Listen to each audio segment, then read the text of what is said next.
नमस्कार दोस्तों, आप लोगों का स्वागत है आज की वीडियो में। जैसे कि disclaimer, the information provided on this channel is for the education and information purposes only. It is not considered to be an advice और recommendation of any kind whatsoever. Investment in stock market is subject to market risk. I am not a civil advisor. Kindly do your own research and consult your financial advisor before investing. The view shared in this video is for the educational purposes only. ये जो भी disclaimer आप लोगों के समक्ष रहता है इस बात के लिए है कि आपको अपने हिसाब से डिसीजन लेना है, अपने रिस्क एपेटाइट के हिसाब से लेना है, अपनी स्टडी के हिसाब से लेना है, अपने फाइनेंशियल एडवाइज़र को देखते हुए चीज़ों को आपको करना आना चाहिए। और जहाँ तक बात करेंगे आज की मार्केट की, तो मार्केट में काफ़ी पॉजिटिविटी आई थी बीच में, बाद में चीज़ें कुछ ऊपर नीचे होते हुए चीज़ें मतलब फिर भी ठीक ठाक लेवल पे बंद हुई। पोर्टफोलियो पे अप एंड डाउन तो वो तो लगा ही रहता है, चीज़ें आगे पीछे होती रहती हैं। मार्केट की बात करेंगे तो यहाँ पे आप देखेंगे कि मार्केट में पॉजिटिविटी है। निफ्टी में देख सकते हो आधा % पॉजिटिविटी है, लगभग 0.4% के आसपास की पॉजिटिविटी आपको सेंसेक्स में दिखाई पड़ रही है। इंडेक्सेस वाइज बात करोगे तो यहाँ पे स्मॉल कैप में छोटी सी पॉजिटिविटी है। और आगे बढ़ेंगे देखो, शेयर्स भी एनएससी के जो 1839 शेयर्स हैं ग्रीन में, बाकी रेड में। और यहाँ पे बात आई ये 16 तारीख की, और आज भी जो है एफआईज ने खरीदा और यहाँ पे डीआईज ने प्रॉफिट बुकिंग करी। ये वाइस वर्सा या चीज़ें या कभी कभी साथ में भी चीज़ें चलती रहती हैं और लंबे समय तक चलती रहेंगी। मार्केट का अंत नहीं होने वाला है, ठीक है। तो बस करना क्या है कि आप सही जगह पे हैं, सही रिस्क एपेटाइट से हैं, और फ्यूचर में किस तरह से सोच रख के आपको अपने हिसाब से आगे बढ़ना होता है, वही मार्केट में होता है। अभी मैं आपको जैसे एक चीज़ मैं बताऊँगा, दिखाऊँगा कि मार्केट में बने रहना सबसे बड़ा अचीवमेंट है। अब बने कैसे रहोगे? बने इसलिए ऐसे रहते हो कि अगर आप अपने आप को अपडेट करते रहते हो अपनी लर्निंग्स पे, अपनी एजुकेशन पे, और अपने रिस्क एपेटाइट को जानते हुए, समझते हुए, और उस तरह के स्टेप्स अगर आप बढ़ाते रहेंगे तो कदम दर कदम, साल दर साल चीज़ें इम्प्रूव होती चली जाएंगी और आपका जो फ्यूचर जो है वो काफ़ी हद तक ब्राइट हो सकता है स्टॉक मार्केट में। म्यूचुअल फंड से भी कहा गया है कि म्यूचुअल फंड में लोगों ने मतलब ज़्यादा क्यों हेडेक लेना है। बिल्कुल वो चीज़ें हैं कि म्यूचुअल इन्वेस्टिंग जैसे आपको नहीं आती, आपको डर लगता है, चीज़ें नहीं समझ में आती और आसान भी नहीं है। अगर इतना आसान होता तो सबके सब वही कमा रहे होते, काम क्यों करेगा कोई? तो मेरा मानना इस बात पे था कि भी ठीक है, आप म्यूचुअल फंड में डालो, लेकिन सीखो ज़रूर, क्योंकि मार्केट में डायरेक्ट इन्वेस्टिंग में और आप अपने ये जो कहते हैं बैलेंसिंग, ये एक तरह से सीसॉ टाइप का है। इसमें अगर बैलेंसिंग बनाना सीख लिया कि हमें जिंदा कैसे बने रहना है, सर्वाइवल कैसे करना है, कि भाई मान के चलो जैसे अभी आप ह्यूमन बींग है, वो अर्थ पे है, आया, तो आपने, उसने जब आया होगा तो उसने क्या ये भी देखा कि भाई बरसात भी आती है, सर्दी भी आती है, गर्मी भी आती है, तूफान भी आता है, भूकंप भी आता है। भाई जब वो जंगलों में रहता था, चीज़ें रहती थी, तो धीरे धीरे करके चीज़ें डेवलप करी ना। तो उसने सर्दियों से बचने के लिए, बरसात से बचने के लिए कपड़े हो गया, घर हो गया, मकान हो गया, डेवलपमेंट किस लेवल पे आ गया। तो सब एक तरह से स्टोन एज से लेके यहाँ तक एक स्लो प्रोसेस है। तो वही चीज़ें यहाँ पे भी है। लर्निंग्स मेक यू परफेक्ट, और जब लर्निंग्स काम करने लगती हैं तब आगे जाके जो कह सकते हैं ना, जो आज आप एफर्ट्स डाल रहे हैं वो एफर्ट्स फिर आगे जाके मल्टीप्लाई होने लगते हैं। मैं छोटी सी चीज़ बताऊंगा, हालांकि मैंने ये इंटेंशनली नहीं किया था। मार्केट में जब से आया हूँ और चीज़ों को बहुत सारी जगह गलतियां करते हुए और उनको, लेकिन वो कैलकुलेटेड लेवल पर रही तो सर्वाइवल रहा। तो आज कह सकते हैं कि बहुत कुछ सीखने को बाकी है, लेकिन फिर भी कुछ हद तक चीज़ें सीखी हुई हैं और ईयर टू ईयर इम्प्रूवमेंट हो रहा है। तो थोड़ी उसकी बात करेंगे। तो यहाँ पे जैसे आपने ये देखा कि ये जो आप देखोगे, मैं ईयर ऑन ईयर का कैलकुलेट करके बताऊंगा। हालांकि देखो, मेरा पोर्टफोलियो जनवरी 2021 से चालू हुआ, मतलब डीमैट मैंने खोला, ठीक है। और मैंने आपको ये भी बताया था कि 1 लाख रुपए लेके आया। उसमें बहुत बार आगे बहुत सारी गलतियां रहीं, सब कुछ रहा, और चीज़ों को किस तरह से किया। अब जैसे बात आती है कि sir short term, long term क्या कुछ करना चाहिए। लॉन्ग टर्म तो ब्यूटी है ही है, उसमें तो कोई डाउट ही नहीं है। अब बात आती है कि सर क्या शॉर्ट टर्म में भी कुछ चीज़ें की जा सकती हैं। देखो, जैसे जैसे आपके पास एक्सपीरियंस बढ़ता रहे, मैंने आपको बोला है कि मैं कभी भी अपनी लर्निंग्स को फिक्स करके नहीं रखता हूं। जैसे मान के चलो, अभी आप मेरे पुराने वीडियोस को देखोगे तो वहां मैंने केवल लॉन्ग टर्म की बात करी है, छोटी कंपनी की बात करी, लॉट कंपनी की बात करी, नॉर्मल कंपनीज की बात करी, एवरेजिंग की बात करी, बाइंग स्ट्रेटेजी की बात करी, बहुत सारी चीज़ें की। और मैं अपनी लर्निंग्स को धीरे धीरे इंप्रूव करता रहता हूँ। जहाँ गलती होती उनको आगे के लिए हमेशा फिक्स करके रखता हूँ कि भाई देखो, ये इस तरह की कुछ सिग्नल्स मिल जाते हैं जो कंपनी फ्रॉड करने वाली होती है या कुछ गड़बड़ होती है या उसके पैरामीटर्स मैच नहीं कर रहे होते हैं, वो फिर आपको एक्सपीरियंस देने लगते हैं आगे आने वाले डिसीजंस में गलती ना करने के लिए। गलती नहीं की तो मार्केट अपने आप रिवॉर्ड कर देता है।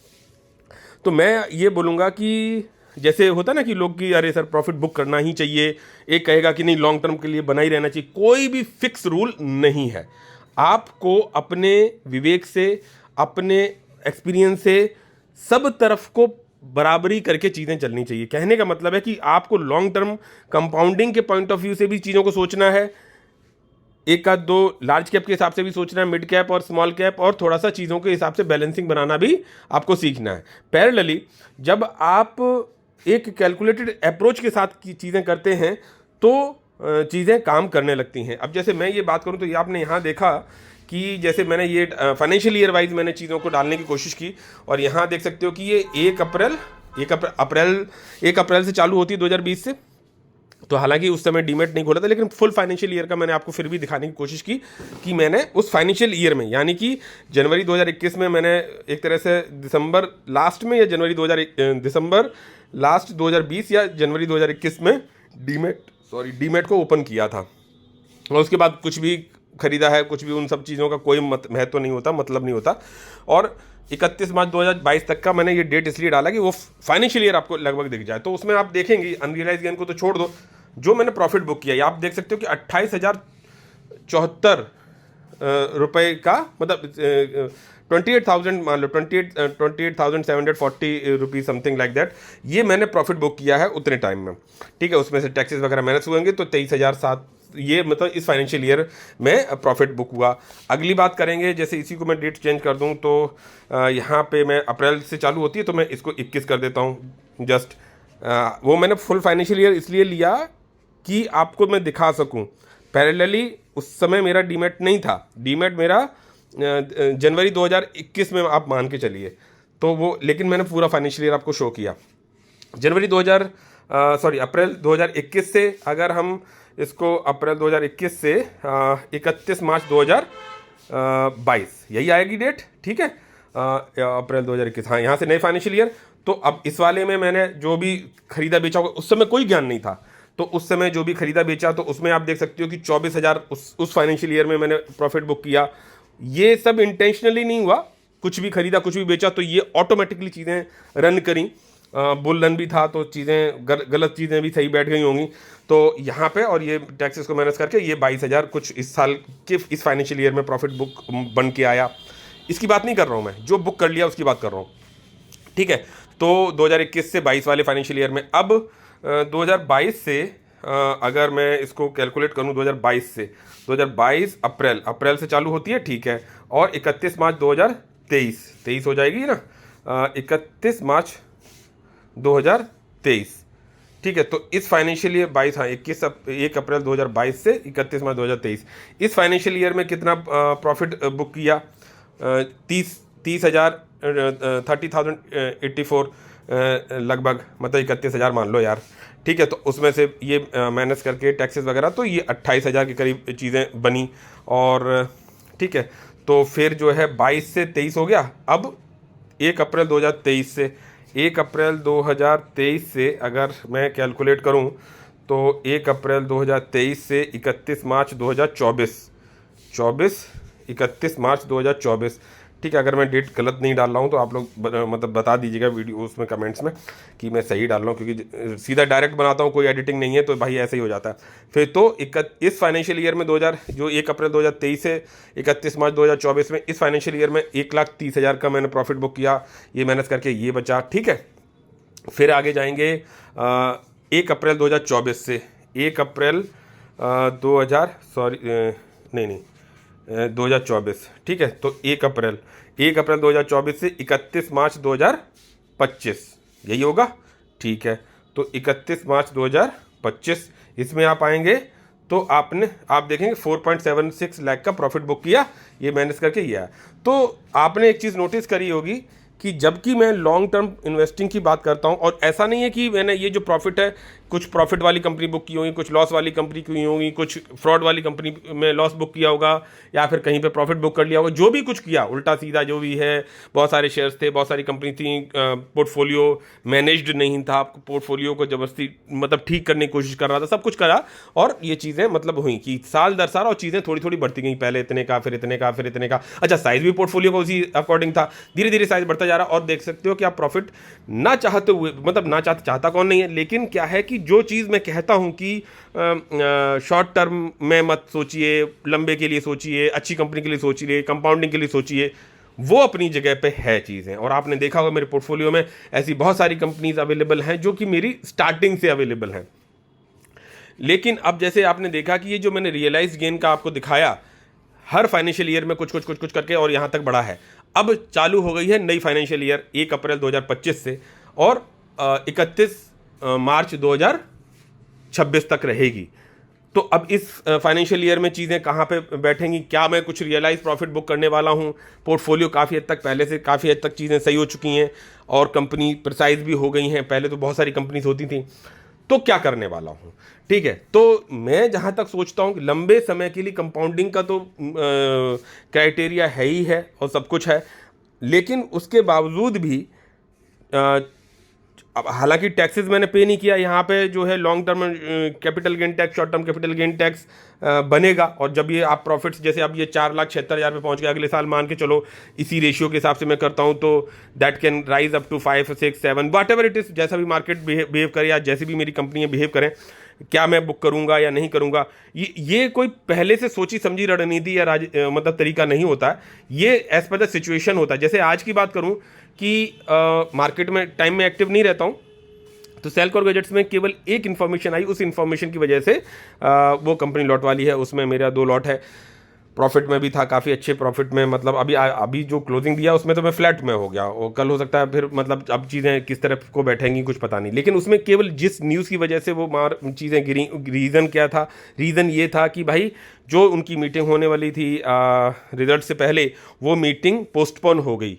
रीज़न क्या दिया पोस्टपोन का, कि जो उनका जो मैनेजमेंट है, मैनेजमेंट में जो कोई भी डिसीजंस लेने वाले का जो बहुमत होना चाहिए, मतलब जितने उनके प्रोमोटर्स और सब डायरेक्टर्स सब मिलके जितने संख्या होनी चाहिए, वो संख्या पूर्ण ना हो पाने की वजह say that meeting is being postponed, यही उन्होंने रीज़न दिया लेटर में।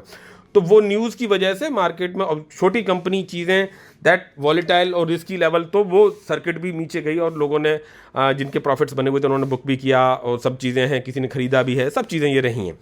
हम बात करते हैं कि जो कुछ क्लूज होते हैं जिनकी बेसिस पे, जो मेरे एक्सपीरियंसेस रहे हैं, कि उन बेसिस पे उन कंपनी को जज करना कि हाँ भाई यहाँ पे बात गड़बड़ हो सकती है, बन भी सकती है। अच्छा, मैं भी बुक करने वाला था, जबकि मैं आपको बोलता हूँ, तो ये जो मेरे पोर्टफोलियो को देख के आप अपने डिसीजंस को ना लें, ठीक है। तो मैं भी बुक करने वाला था कि 25-30 हज़ार करीबन, इवन जैसे आप देख सकते हो मार्केट में काफ़ी गिरावट थी पहले, आज की बात नहीं कर रहा हूँ, अभी जो पिछले 6-8 महीनों से 6-7 महीनों से चल रहा है, तो वहाँ पे सेल्कोर गैजेट्स में काफ़ी प्रॉफिट्स भी देखे, नीचे भी देखा, तो मैं चाहता तो मैं काफ़ी बार बुक अप डाउन कर लेता, लेकिन चीज़ें ठीक थी।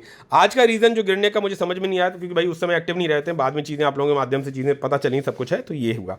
अब इसमें मैं बुक भी करने वाला था, मैंने कहा ठीक है बुक कर लेते हैं, बाद में कंपनी को देखेंगे, इन केस कुछ मामला होगा तो फिर अगेन मैं उसमें जो है अपनी पोजीशन को बना सकता हूँ। ऐसा मैंने काफ़ी कंपनीज में किया भी है, लेकिन फिर मैं थोड़ा पॉज कर लिया। मैंने इवन व्हाट्सएप ग्रुप पे भी, जो अपना ग्रुप है, लिंक डिस्क्रिप्शन में दे रखा है, वहाँ से ज्वाइन कर सकते हो, ओपन ग्रुप है सभी के लिए, जो है बहुत बढ़िया फ्रूटफुल डिस्कशन मुझे लगता है वहाँ पे। तो वहाँ पे मैंने पूछा भी, बट मुझे कोई उस समय तक आप लोगों को भी शायद मालूम नहीं था, और चीज़ें आपने नहीं, तो मैंने उसे नहीं किया बुक, और चीज़ें वो फ्लैट में आ गई। तो वो 20-25 हज़ार रुपये बुक करने से भी कोई बहुत बड़ी चीज़ नहीं हो जाती, लेकिन हाँ वो amount that will give me backup to यहाँ to invest in other companies, even in that company also, उसमें भी मैं मतलब दोबारा से एंट्री बना सकता था, लेकिन बशर्ते उसको मैं पढ़ता देखता, जो कि मैंने अभी देखा। तो अब जहाँ पे तो वो उसमें प्रॉब्लम क्या हो सकती थी कि भाई वो कंपनी हो सकता है मैं उसमें दोबारा एंट्री बनाने में सक्षम नहीं हो पाता। ऐसा बहुत सारी कंपनीज में हुआ है, कुछ कंपनीज में मैंने प्रॉफिट बुक करके दोबारा से री एंट्री बना ली, लेकिन ऐसा हर बार नहीं हो सकता। तो मैंने फिर वहाँ पॉज कर दिया, क्योंकि मुझे कोई सूटेबल रीज़न नहीं मिला गिरावट का। अब जो गिरावट का रीज़न दिखाई पड़ा या समझ में आया, जहाँ तक मेरा एक्सपीरियंस, मेरी जो नॉलेज मतलब सपोर्ट करती है मेरे को, उस पॉइंट ऑफ व्यू से अगर मैं बात करूँ, तो मुझे गिरावट का कोई स्ट्रॉन्ग रीज़न अभी तक तो नहीं दिख रहा है। रिजल्ट्स पे काफ़ी हद तक चीज़ें पूरी क्लियर हो जाएंगी, बट जो पैरामीटर वाइज जो चीज़ें हैं, अब जैसे यहाँ पे देखो तो इसका सेल्कोर गैजेट्स का ये है, तो ये इस तरह से काफ़ी इस जगह पे तो चाहते पोजिशनल ट्रेड भी चल सकता है, पैसा काफ़ी बार बना सकते थे, एक्टिव बने रहते, चीज़ें हो सकती थी, कोई बहुत बड़ी चीज़ नहीं है। हालांकि ऐसे मिलॉट वाली कंपनी में आप लोगों को बिल्कुल अलाउ नहीं करूँगा, कहूँगा कि आप पहली कंपनी आपके पास तब आनी चाहिए जब आपके पोर्टफोलियो में 10 लाख के प्रॉफिट्स बन गए हों। अच्छा हाँ, उससे पहले मैं एक चीज़ और बता दूं कि जो अभी प्रॉफिट्स हैं, अगर मैं टोटल प्रॉफिट्स की बात करूं तो कितना मतलब कह सकते हैं कि बन गया होगा। अगर मैं इसको यहाँ से देखूं तो ये आइज ऑन डेट का है, तो देख सकते हो 6, 5, 11 और यहाँ पे 6 और ये 4, तो 6, 4, 10, 11, 12,04,000, तो और उधर करीबन डिविडेंड जो है 35,000 का, तो करीबन 40,000, तो 12,40,000 आज की पोर्टफोलियो पे प्रॉफिट है एज ऑन ज़ीरोधा की बात कर रहा हूँ। ठीक है, तो ये लगभग 4 ईयर्स प्लस में है, लगभग 4.5 साल के करीब हो गया हो या उससे जस्ट ऊपर हुआ हो, ऐसे के करीब हो गया, और इसमें काफ़ी कुछ गलतियाँ हुई, तो 12.5 लाख का प्रॉफिट, 12,40,000 के आसपास का प्रॉफिट आपको मतलब लगभग दिखाई पड़ रहा है। मार्केट में लंबे समय में टिके रहोगे, बने रहोगे, तो चीज़ें इस तरह से बढ़ती हैं। अब बात कर रहा था मैं किसकी, सेल्कोर गैजेट्स की बात कर रहा था। यस हाँ, तो वहाँ पे मैं चलता हूँ, तो ये यहाँ पे हम लोग गए और यहाँ पे जैसे वॉल्यूम देखा, 2, 4, 6 चीज़ें देखते हैं, तो वहाँ पे वॉल्यूम वाइज देखें तो ठीक है, इस तरह के काफ़ी बार आए हैं और चीज़ें तो उसी लेवल पे है, और यहाँ पे करीबन सपोर्ट लेवल पे चीज़ें जाके रुकी हैं। जो गिरावट का रीज़न जो आया वो उसमें हो सकता है, देखो और भी गिरावट है, क्योंकि ऐसा कोई शेयर नहीं बना जो अपने इस कह सकते हैं मीडियन लाइन को नीचे ना दे। हो सकता है कल ये गिरावट में रहे या चीज़ें रहें जब तक कि इसका रिजल्ट ना आए। अब बाकी चीज़ें जो सपोर्ट करती हैं शेयर, जबकि देखा जाए लंबे समय में पैसा बनाया हुआ है, अच्छा पैसा बनाया हुआ है। अब बाकी चीज़ें बात करें, मेरे पास इसमें जो सेल्कोर गैजेट्स की बात करूं तो यहाँ देख सकते हो 3,000 क्वांटिटी है, इतना इन्वेस्टेड है, और मैं फ्लैट में हूँ। मतलब जो मेरा प्रॉफिट था करीबन काफ़ी दिख रहा था मुझे, वो आज डाइल्यूट हो गया, नहीं बेच पाया। इवन मैं इस तरह के डिसीजंस ले सकता हूँ, not only for this company, अपने पोर्टफोलियो वाइज। तो ये क्वेश्चन होना कि भाई जैसे बहुत सारे लोग कहते हैं, जैसे मैंने रुल्का बेचा था बीच में, फिर कुछ किया, कहीं मैंने प्रॉफिट भी बुक किया, कहीं मैंने लॉस भी बुक किया, कहीं मैंने पॉलीकॉप भी तब नहीं बेचा जब 20% सर्किट लगा था, उसमें इनकम टैक्स की खबर आई थी, बाद में मैंने बेचा, या कुछ कहीं री इन्वेस्टिंग के लिए। तो ये नहीं है कि मैं किसी को दिखाने या बताने के लिए, या सर मैंने आपके भरोसे लिया था या चला था। Now I will not going as per that. ठीक है, अगर मैं किसी चीज़ को डिस्कस कर रहा हूँ, मैं बोल रहा हूँ, तो उसको आपको अपने तरीके से चीज़ों को देखना है। ऐसा नहीं होना चाहिए कि सर देखो हम तो आपकी वजह से आए थे, हम तो आपके तरीके से आए थे। मेरा रिस्क एपिटाइट, मेरी पॉजिटिविटी, मेरे इन्वेस्टमेंट, री इन्वेस्टिंग का पैसा जो है वो एक लेवल अलग अलग बढ़ता चला जाएगा। हर एक का अपना अपना डिफरेंट होता है, तो आपको उसके अकॉर्डिंगली आपको डिसीजंस लेने हैं। तो ये मैंने बातें इसलिए कहीं, और हो सकता है बहुत सारे लोग नहीं भी सुन रहे होंगे क्योंकि हर वीडियो पूरा कंप्लीटली कोई देखता नहीं है। तो बात ये है कि मैं अपने हिसाब से चीज़ों को करने वाला हूँ, सो दैट अब जैसे आपने year on year her financial year में देखा कि मैं कुछ प्रॉफिट्स भी मेरे बुक हुए, और अभी इस बार 4 लाख कुछ पे प्रॉफिट इस फाइनेंशियल ईयर में हुआ। अब next target I will also book my, मतलब इसको मैं धीरे धीरे एनहेंस भी करूँगा। जो प्रॉफिट्स होंगे कुछ कंपनीज़ में कहीं पे दिखाई पड़ेगा, हो सकता है कहीं पे लॉसेस भी बुक करूं या कुछ करूं, तो उनको फोकस बनाऊंगा, या कंपनी में मेरी डीप स्टडी होगी तो वहाँ इन्वेस्टमेंट बढ़ाने की पॉइंट ऑफ व्यू से चीज़ें लेके आऊँगा, या कहीं एवरेजिंग करनी है तो I can manipulate the things little bit. और ये भी मेरा वो है कि मैं अब हर साल इन प्रॉफिट्स को धीरे धीरे इनहेंस करूँ। जैसे इस बार 4 लाख प्लस है, तो अगली साल इससे ऊपर की क्वांटिटी को मैं बुक करूँ। वो किस में कर रहा हूँ, किस में नहीं कर रहा हूँ, किस में लॉस कर रहा हूँ, किस में लॉस बुक कर रहा हूँ, किस में ज़्यादा प्रॉफिट बुक कर ले रहा हूँ, वो अलग चीज़ें हैं, लेकिन आप लोगों के समक्ष चीज़ें जरूर रहेंगी। अगर आज मैं सेल्कोर बेचता तो बहुत से लोग ये बात कहने आते कि भाई 25-26 हज़ार रुपये मुझे प्रॉफिट हो रहा था, मैं बुक कर सकता था, मुझे लगा भी कि मैं कर दूँ, लेकिन वही है कि ऑफिस टाइम में ये चीज़ें पॉसिबल नहीं हो पाती। इवन मैंने पूछा भी था आप लोगों से इसी पॉइंट ऑफ व्यू से कि डिसीजन में बाद में देख लूँगा कि भाई रीज़न क्या रहा, क्योंकि कंपनी जहाँ तक पड़ी थी वहाँ तक मुझे कहीं कोई दिक्कत नहीं आ रही। अभी इस कंपनी में क्यों मेरे एंगल से मुझे जहाँ तक अभी तक की बात है नहीं दिक्कत दिख रही थी, वो उसके पीछे रीजंस बहुत सारे हैं। एक तो जैसे मैंने आपको यही दिखाया कि वॉल्यूम वाइज बहुत सारी चीज़ें नहीं हैं। जो दूसरी चीज़ है कि कंपनी पे जैसे हम लोग गए, यहाँ पे जाएंगे, अगर इसको थोड़ा सा पढ़ लेते हैं, हल्का सा देख लेते हैं, तो उसी देखो मेन तो वही चीज़ है कि देखो आप कि 1400 करोड़ की कंपनी, हालांकि देखो कोई भी फ्रॉड कर सकती है, कोई भी कुछ कर सकता है, लेकिन वहाँ पे कुछ कुछ इंडिकेशंस मिल जाते हैं। मैंने ऐसी 2 से 4 कंपनी देख ली अपने पोर्टफोलियो में जिन्होंने फ्रॉड किया, किसी में बहुत कम पैसा लगा था, किसी में थोड़ा थोड़ा सा ठीक लगा था या कुछ तो, लेकिन एक लॉट वाली भी कंपनी थी, लेकिन मैं प्रॉफिट में वहाँ से निकला। तो वो आपको पढ़ना, समझना, देखना आना चाहिए, और वो एक्सपीरियंसेस और डिसीजंस आगे के लिए फिर आपको अवेयर कर देते हैं चीज़ों के साथ में। क्योंकि कोई भी शेयर ऐसा नहीं होता कि जहाँ पे आप लगाव लगा के रख लो कि हाँ ठीक है, क्योंकि आपको उसको पैरामीटर्स के हिसाब से जज करना बहुत ज़रूरी होता है। 14 करोड़ की स्मॉल कैप कंपनी है, सब कुछ सही है, 1400 करोड़ कम नहीं होता है। अगर ये अपने इस प्राइजेस के आसपास, अगर इसको आप फुल स्क्रीन कर लो ना, ऐसे ऐसे करके अगर आप इसको यहाँ से स्लाइड कर लोगे तो फुल स्क्रीन आपको दिखने लगेगी, तो आपको मैं समझा पाने में चीज़ें सही रहेंगी। ये देखो ऊपर नहीं जा रहा, तो मैं आपको यहीं पे दे, तो अगर कोई कंपनी इन लेवल्स पे ट्रेड कर रही थी, यहाँ से इन लेवल्स पे ट्रेड कर रही है, तो मार्केट में यहाँ पे जब इसका था तो मार्केट कैप छोटा रहा होगा लगभग आधे के करीब, और अब जो है डबल हो गया, और कुछ ही समय में हुआ है 1.5-2 सालों में। तो आप ये देखिए कि प्रमोटर्स अगर सही है तो वो यहाँ से पैसा उनका डबल हुआ है, और फ्यूचर में ग्रोथ हो सकती है अगर वो कंपनी को इसी तरह से आगे एनहेंस करते रहते हैं। तो प्रमोटर्स अगर चोर नहीं है, अब वो चोरी कैसे दिखाई पड़ेगी कि प्रमोटर्स की बैलेंस शीट, फंडामेंटल्स, इन पे बहुत हद तक बारीक नज़र बना के रखनी चाहिए।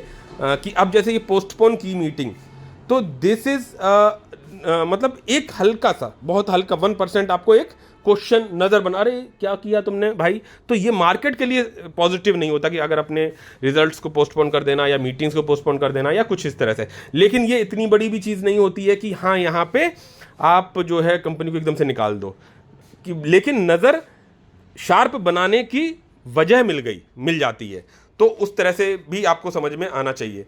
तो यहाँ पे कहेंगे फाइनेंशियल वाइज सही हैं चीज़ें, शेयर होल्डिंग पैटर्न वाइज एक चीज़ जो, अब दूसरी चीज़ जो इसमें देखनी चाहिए मतलब कंपनी में, वो ये देखते हैं कि भाई देखो प्लेज तो नहीं किया, ऐसा तो नहीं है कि भाई हम तो लिए बैठे हैं भरोसा करके कंपनी अपनी समझ के, लेकिन प्रोमोटर्स का अपना ही भरोसा ना हो कि नहीं भाई प्रोमोटर्स के पास में 51 थोड़ा बहुत देखो कम ज़्यादा कर रहे हैं, दैट इज़ डिफरेंट थिंग, लेकिन मालूम पड़ा होल्डिंग तो इतनी है लेकिन टोटल प्लेज कर रखी हो तो भी एक बड़ा क्वेश्चन मार्क होता है। तो भाई प्लेज नहीं किया हुआ है, ठीक है, ओके। बाकी एफआईज और डीआईज की जो कम ज़्यादा, वो तो आपको मैंने बताया ना, खरीदता बेचना उनका चलता रहता है, तो इसमें कोई ज़्यादा बड़ी बात नहीं होती। हालांकि इनकी इन चीज़ों को नज़र बना के जरूर रखनी चाहिए। तो एक चीज़ ये देखो, सेकंड पॉइंट क्लियर हो गया। दूसरा पॉइंट ये क्लियर हो गया कि किस जगह से कंपनी कहाँ तक पहुँची और कैसे कंसोलिडेशन कर रही है, तो वो भी एक पॉजिटिव साइन है कि भाई प्रमोटर्स ये देखेंगे ना कि भाई 1400 करोड़ की, मैं 700 करोड़ की कंपनी को 1400 करोड़ पे ले आया, 1400 करोड़ से मैं उसको 5000 करोड़ पे ले जाऊं, तो वहाँ पैसा ज़्यादा जल्दी और अच्छा बन सकता है ये। लेकिन अगर फ्रॉड के पॉइंट ऑफ व्यू से है तो फिर प्लेज भी करेंगे वो, लोन ज़्यादा लेंगे। अगर मान लो प्लेज नहीं किया तो लोन इतना ज़्यादा ले लिया बैलेंस शीट पे, तो वो सब पॉइंट्स को हम थोड़ा सा एक नज़र जो रहती है ना मेन मोटी मोटी ऊपर से, वो बात मैं कह रहा हूँ। तो इवेंट्स वगैरह में चलो देख लिया, स्प्लिट दे दिया था, ठीक है, ओके। और आगे बात करेंगे इलेक्ट्रॉनिक्स, उससे कंपनी चलती है, मतलब जो गैजेट्स हैं उन सब चीज़ों पे है। तो अब चलते हैं थोड़ा सा बैलेंस शीट वाइज कि भाई यहाँ पे क्या कुछ सर दिखता है क्या। देख सकते हो कि 1200 करोड़ का यहाँ मार्केट कैप आपको दिख रहा है, वहाँ 1400 है, बट अभी जो चलो 1251 के पीई पे मिल रहा है, आरओसी आरओई ठीक है। ये तो हम लोग बैलेंस शीट वाइज देखते हैं, चलो ठीक है। आगे बढ़ते हैं, यहाँ पे प्राइस सही है, पी रेशियो भी ओके, चलो ठीक है, यहाँ सब कुछ होता गया, आगे बढ़ गए। यहाँ पे देख सकते हैं सेल्स की बात करी गई कि भाई जब कंपनी में दिक्कत कहाँ है, अगर कहीं कुछ प्रॉब्लम है तब तो दिखाई पड़ेगी। बोले ठीक है यार, 114 ये हाफ ईयरली रिजल्ट दिए, 114, 151, 210, 291, 426 का यहाँ पे सेल्स सितंबर में दिखाया, 400 का यहाँ पे एक्सपेंसेस है, और 25 करोड़ का प्रॉफिट निकाली रेगुलरली लगातार बढ़ रही। हाँ, हो सकता है रिजल्ट्स उतने अच्छे ना हो, क्योंकि जिस तरह से मल्टीप्लाई करके भाग रही है, हो सकता है इस बार के रिजल्ट्स उतने अच्छे ना हो। तो छोटी कंपनी तो दैट विल डेफिनेटली, जिनके प्रॉफिट्स बन गए होते हैं, बहुत सारे लोग वहाँ पे बुक कर लेते हैं और चीज़ें उस हिसाब से हैं। लेकिन आप नहीं भी कर पाए तो भी कोई बड़ी बात नहीं, क्योंकि आपने एक बैलेंस्ड क्वांटिटी को ले रखा होता है, ठीक है। तो यहाँ पे 25 का ओके। देन नेट प्रॉफिट की बात कर लो तो ये ठीक है। अब जैसे ईयर ऑन ईयर में चले आए तो यहाँ पे अब ये देखिए कि सिग्नल खराब नहीं दिखता। बोला क्यों? बोला टेंटेटिव 12 मंथ्स में 717 करोड़ की सेल करी ली इन्होंने, जिसमें इतना एक्सपेंसेस करके 42 करोड़ का प्रॉफिट दिखाई पड़ रहा है। यानी कि अब जो आएगा तो उसमें से 6 महीने का, अभी जो 6 महीने का इसके साथ इन्होंने जो टेंटेटिव 12 मंथ्स में पीछे जो कमाया है, तो अगर एक क्वार्टर हटेगा तो एक क्वार्टर जुड़ेगा भी, तो ऑलमोस्ट मतलब that growth will be there in year on year में। तो दिक्कत यहाँ पे भी नहीं दिखाई पड़ रही सर, ये चीज़ें तो ऑलमोस्ट हो गई हैं, 30 से 42 तक का है। तो ऐसा तो है नहीं कि किसी पर्टिकुलर क्वार्टर में चीज़ें बिल्कुल ही जीरो हो जाएंगी, ऐसा कोरोना तो आया नहीं था ना कुछ वो हुआ। बोला ठीक है सर, यहाँ से भी मतलब रिजल्ट्स वाइज भी कंपनी ओके दिखाई पड़ रही है। बस केवल एक ही सिग्नल हुआ, दैट इज कि भाई उन्होंने पोस्टपोन किया। तो हमारी नज़र अब तगड़ी बनी रहनी चाहिए। सेल्स ग्रोथ की बात करो तो 99% है, प्रॉफिट ग्रोथ देख सकते हो 102% के आसपास की दिखाई पड़ रही है। देन यहाँ पे ये जो अगला पॉइंट मेन जो और देखते हैं उसमें देख सकते हो कि रिजर्व की बात करें तो देखो 84 करोड़ का रिजर्व है इनके पास और 76 की बोरिंग कर रखी है। ठीक है, बोरिंग्स ज़्यादा है, लेकिन इसमें भी बोरिंग्स में भी देखते हैं कि भाई शॉर्ट टर्म है कि लॉन्ग टर्म है। लॉन्ग टर्म है तो दैट इज़ अ कॉशन, वो भाई थोड़ा ध्यान देना पड़ेगा। यहाँ देख सकते हो 76 करोड़ की इन्होंने शॉर्ट टर्म बोरिंग्स हैं कि मतलब हाँ ठीक है, नहीं जल्दी से जल्दी पे भी करना है, शॉर्ट टर्म बोरिंग्स हैं। देन लाइबिलिटीज़ को थोड़ा सा एक नज़र मार लेते हैं। फिक्स एसेट्स की बात करूँ तो इन्होंने ये बढ़ाया, इट्स गुड साइन। ठीक है, तो ये सब चीज़ें भी ध्यान देते हैं। देन यहाँ पे रिसीवेबल्स कैश फ्लो में थोड़ा बहुत सारे पॉइंट्स देखते हैं, लेकिन जो मोटा तौर पे जो देखे जाते हैं इसमें देख सकते हो कि 30 करोड़ का यहाँ पे ऑपरेशन से प्रॉफिट निकल के आया, जिसमें रिसीवेबल्स 12 हैं, तो ठीक है, इसके रेशियो में ऑलमोस्ट ओके हैं इन्वेंट्री वाइज, और ये थोड़े से ऐसे हैं। ठीक है, तो इनको थोड़ा सा नज़र जरूर मार लेनी चाहिए। बाकी का आगे बढ़ेंगे, और भी पॉइंट्स होते हैं लेकिन इनको छोड़ो, लेकिन एक जनरल बात कर रहा हूँ। यहाँ पे बात करो, देख सकते हो अक्टूबर 2024 में इन्होंने अपनी स्टेक को बढ़ाया था, एफआईज ने, इन्होंने जरूर कम किया।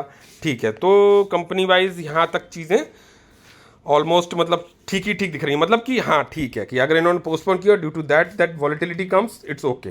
वहाँ पे अगर जैसे मैं आज प्रॉफिट बुक भी कर लेता, मेरे को 25-26 हज़ार रुपये मिल भी जाते तो कोई बात नहीं थी, लेकिन कोई ऐसी बड़ी नज़र भी नहीं कि अगर नहीं सेल आउट किया तो कोई दिक्कत की भी बात नहीं होती है। तो यहाँ तक तो हम लोगों ने बात कर ली। ये एक म्यूचुअल फंड का हमारा जो था पोर्टफोलियो वो एक चल रहा है हल्का सा, तो उसमें एक ठीक है पॉजिटिविटी। देन यहाँ पे ये वाला पोर्टफोलियो एक है, तो इसमें भी ऑलमोस्ट कट टू कट पे आ गए हैं, ऑलमोस्ट मतलब जो है कह सकते हो जितना इन्वेस्टेड वैल्यू है ऑलमोस्ट उतने पे ही ये भी पोर्टफोलियो आ गया। यहाँ पे बात करेंगे आज की, तो यहाँ पे 6300 के करीबन गिरावट है। मॉर्निंग में 50,000 तक की भी पॉजिटिविटी मैंने इसमें देखी थी आज। तो हो जाता है कि कभी कभार आपकी कंपनीज में ज़्यादा नहीं चली, स्पेशली गिरावट जो देखा जाए तो सेल्कोर में लगभग अच्छी खासी गिरावट हुई उसमें। एस्कोनेट में ऑलमोस्ट फ्लैट था, 1% के आसपास पॉजिटिव था। डायनेमिक केबल में थोड़ी सी प्रॉफिट बुकिंग हुई, सुप्रीम पावर में 2% पॉजिटिविटी है, सिस्टेंगो में थोड़ी सी गिरावट है, तो आरबीएनएल वगैरह ये सब कंपनीज है, फोकस में थोड़ी गिरावट है, ये के सॉल्स में पॉजिटिविटी है, केपीआई ग्रीन ये सब, और रिन्यूएबल में देख सकते हो बहुत अच्छे रिजल्ट्स आए हैं इसके। ठीक है, काफ़ी बढ़िया रिजल्ट्स आए, और देख सकते हो कि मैं अपने कट टू कट पे चीज़ें आने वाली हैं। 9.35% की आज पॉजिटिविटी थी। हो सकता है कल कुछ लोग प्रॉफिट बुक कर जाएं तो वो ठीक है, लेकिन लंबे समय के लिए टिके रहोगे तो मेरे पॉजिटिविटी इस बात पे है लेके कि भाई मैंने 1 लाख रुपए लगा दिया। अपने ऑल टाइम हाई को भी कभी भी तोड़ा अपने ऑल टाइम हाई को, जो कि शायद कितना था, करीबन 2300-2400 रुपये था। आज नहीं, 1 साल बाद सही, 1.5 साल बाद सही, 2 साल बाद सही, प्रमोटर्स का विजन अगर सही है तो वो तोड़ेंगे। मेरे को क्यों काटेगा भैया, मेरा 1 लाख रुपए ऐसी जगह लगा हुआ है कि हाँ जहाँ भाई आने वाले समय में वो पैसा इनहेंस ही होगा अगर कंपनी के प्रमोटर्स और कंपनी का काम सही चल रहा है तो। ठीक है, तो यही एक ही कंपनी आपको काफ़ी हद तक मल्टीपल रिटर्न्स बना सकती है अगर आप पेशेंस के साथ होल्ड करो कंपाउंडिंग के पॉइंट ऑफ व्यू से। नज़र किन कंपनी से बना के रखना है वो भी मैंने अभी जैसे आपको बताया, सेल्कोर की बात करी या चीज़ें मैं जैसे बात करी, तो ये सब भी थोड़ा ध्यान देना पड़ेगा। तो ऐसे ही करके आगे बढ़ा जाता है भाई। तो यहाँ देख सकते हो वीनस और बाकी कुछ कंपनीज में यहाँ पे ऐसा कुछ रहा है, किसी में पॉजिटिविटी है, किसी में नेगेटिविटी है, ये सब चीज़ें चली। और ये देख सकते हो कि वॉरी में सबसे ज़्यादा पॉजिटिविटी उसी में थी, एटम वास में 5%, और इंटेक में तो एक ही शेयर पड़ा है तो उसका कोई मतलब नहीं है। यथार्थ में पॉजिटिविटी है 4.19% की पॉजिटिविटी है, केन्स में पॉजिटिविटी है 2.72% की। तो ये सब कंपनी से पॉजिटिविटी रही। और नीचे जाएंगे तो सेल्कोर गैजेट्स का ही नाम होगा सबसे ज़्यादा गिरावट में आज की डेट में। अगर इसको मैं थोड़ा सा हटा दूँ तो यहाँ पे देख सकते हो 20% तक का लोअर सर्किट भी लगा था, और बाद में फिर बायर्स भी आए। क्योंकि अगर देखो इंटरनल खबर इस बात पे थी कि पोस्टपोन किया तो गिरावट होनी है, तो वो गिरावट हुई, लेकिन कुछ बायर्स भी आए।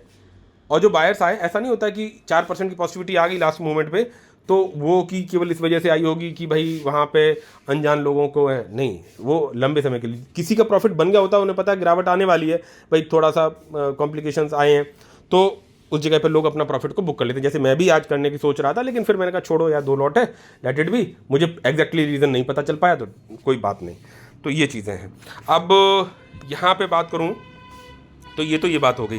हाँ, इसी में सेल्कोर गैजेट्स में चार्ट वाइज एक चीज़ें और थोड़ा बताने का डिस्कस करने का सोच रहा था, तो वो क्या थी कि वॉरी के रिजल्ट्स की बात छोड़ो, ये तो छोड़ दो, यहाँ पे आएगा, यहाँ पे यस दिस वन, इसमें चलते हैं यहाँ पे ये। ठीक है, तो ये देख सकते हो कि अगर आज की बात करूँ तो मैं गिरावट है, ठीक है, एक देख सकते हो 16.29% गिरावट है। एक वीक की बात करोगे तो भी मतलब एक तरह से एक लेवल पे कंसोलिडेट कर रहा है। जब कंपनी में कोई गड़बड़ होगी ना, वो सीधा सर्किट मारेगा और उसके बाद उठेगा नहीं, जब बड़ा फ्रॉड वाली बात आती है तो।